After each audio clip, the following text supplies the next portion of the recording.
തുടക്കം മുതൽ ഒന്നാം സ്ഥാനത്തോടിക്കൊണ്ടിരിക്കുന്ന പഞ്ചാബ് 4 മത്സരങ്ങളിൽ തുടർച്ചയായി തോറ്റ് താഴേക്കിറങ്ങുന്നു. 1 മുതൽ 3 വരെ സ്ഥാനങ്ങളിലുള്ള ടീമുകൾക്ക് ഒരേ പോയിന്റ്, 14 പോയിന്റ് വീതം. 4ാം സ്ഥാനത്തുള്ള പഞ്ചാബിന് 1 പോയിന്റിന്റെ കുറവ്. 5ഉം 6ഉം സ്ഥാനങ്ങളിലുള്ള CSK രാജസ്ഥാൻ ടീമുകൾക്ക് പഞ്ചാബുമായുള്ള പോയിന്റ് വ്യത്യാസം 1. പ്ലേ ഓഫ് പ്രതീക്ഷകൾ ഇനിയും ബാക്കിയുള്ള കൊൽക്കത്തയും DCയും. നോക്കാം IPL പ്ലേ ഓഫിനായി പൊരുതുന്ന ടീമുകളുടെ സാധ്യതകൾ.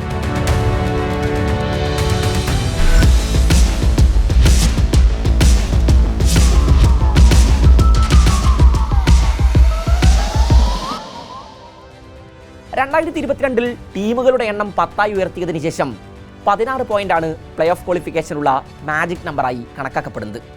2022 RCBയും 2023 25 മുംബൈയും 16 പോയിന്റ് വീതം നേടി 4ാം സ്ഥാനക്കാരായി പ്ലേ ഓഫിൽ പ്രവേശിച്ചു.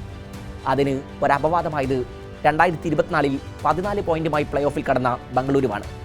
അന്ന് നെറ്റ് റൺ റേറ്റിൽ ചെന്നൈ മറികടന്നായിരുന്നു ബംഗളൂരുവിൻ്റെ പ്ലേ ഓഫ് പ്രവേശം. 15 മത്സരങ്ങളാണ് ലീഗ് സ്റ്റേജിൽ ഇനി ബാക്കിയുള്ളത്. ലക്നൌവും മുംബൈയും നേരത്തെ തന്നെ പ്ലേ ഓഫ് കാണാതെ പുറത്തായി കഴിഞ്ഞു.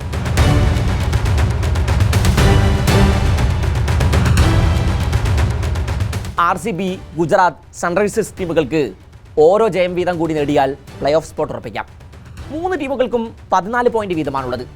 16 പോയിന്റ് നേടിയ ഒരൊറ്റ ടീമും നാളിതുവരെ പ്ലേ ഓഫ് യോഗ്യത നേടാതെ പോയിട്ടില്ല.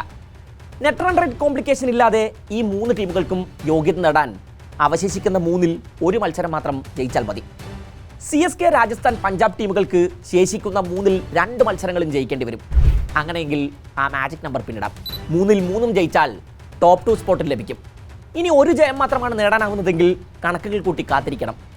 ഡൽഹിയെ സംബന്ധിച്ച് കാര്യങ്ങൾ ഒരൽപ്പം കോംപ്ലിക്കേറ്റഡ് ആണ്. അവർക്കിനി 2 മത്സരങ്ങൾ മാത്രമാണ് അവശേഷിക്കുന്നത്. അതിൽ 2ഉം ജയിച്ചാലും 14 പോയിന്റ് ലഭിക്കും. നെറ്റ് റൺ റേറ്റും മറ്റു ടീമുകളുടെ റിസൾട്ടും ഒക്കെ നോക്കണം. അതേസമയം 4 മത്സരങ്ങൾ അവശേഷിക്കുന്ന കൊൽക്കത്തക്ക് ഡൽഹിയേക്കാൾ സാധ്യതകൾ ബാക്കിയുണ്ട്. 9 പോയിന്റാണ് KKRനുള്ളത്. ഇനിയുള്ള 4-ൽ 4 മത്സരങ്ങളും ജയിച്ചാൽ 17 പോയിന്റുമായി അവർക്ക് പ്ലേ ഓഫ് സ്പോട്ട് ഉറപ്പിക്കാം. IPL ഒഫീഷ്യൽ പോഡ്കാസ്റ്റേഴ്സിന്റെ സാധ്യതാ ശതമാന കണക്കുകൾ ഇങ്ങനെയാണ്. ഗുജറാത്ത്, RCB, SRH ടീമുകൾക്ക് പ്ലേ ഓഫിൽ കയറാനുള്ള സാധ്യതകൾ 80%. പഞ്ചാബിന് 62.5%, CSKക്ക് 42%, രാജസ്ഥാന് 41%, KKRന് 11%, DCക്ക് 1.2%.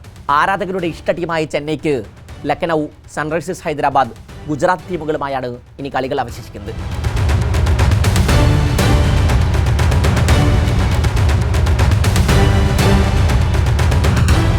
മെയ് 18 ഹൈദരാബാദുമായും 21 ഗുജറാത്തുമായുള്ള മത്സരങ്ങൾ ഹോമിലാണ്.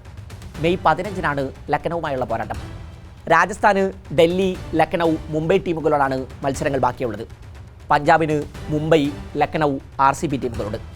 1ാം സ്ഥാനക്കാരായ RCBക്ക് പഞ്ചാബ്, കൊൽക്കത്ത, SRH ടീമുകളോടാണ് മത്സരങ്ങൾ ബാക്കിയുള്ളത്. ആദ്യഘട്ടങ്ങളിൽ പരാജയ പരമ്പരകൾ തുടരുകയും ഒരു ഘട്ടത്തിലും പ്ലേ ഓഫിലേക്ക് എത്തില്ലെന്നും കരുതിയിരുന്ന KKRന്റെ തകർപ്പൻ കംബാക്ക് കഴിഞ്ഞ കുറച്ച് ദിവസങ്ങളിലായി നമ്മൾ കാണുന്നുണ്ട്. 4 കളികളാണ് അവർ തുടർച്ചയായി ജയിച്ചത്.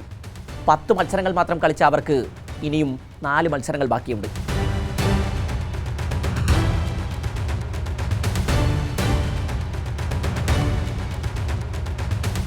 RCB, ഗുജറാത്ത്, മുംബൈ, ഡൽഹി ടീമുകളോടാണ് KKRന്റെ അവശേഷിക്കുന്ന മത്സരങ്ങൾ. പ്ലേ ഓഫ് ചിത്രം തെളിയുമ്പോൾ ആരൊക്കെയാകും ആദ്യ 4-ൽ ഉണ്ടാവുക? നിങ്ങളുടെ അഭിപ്രായങ്ങൾ രേഖപ്പെടുത്തൂ.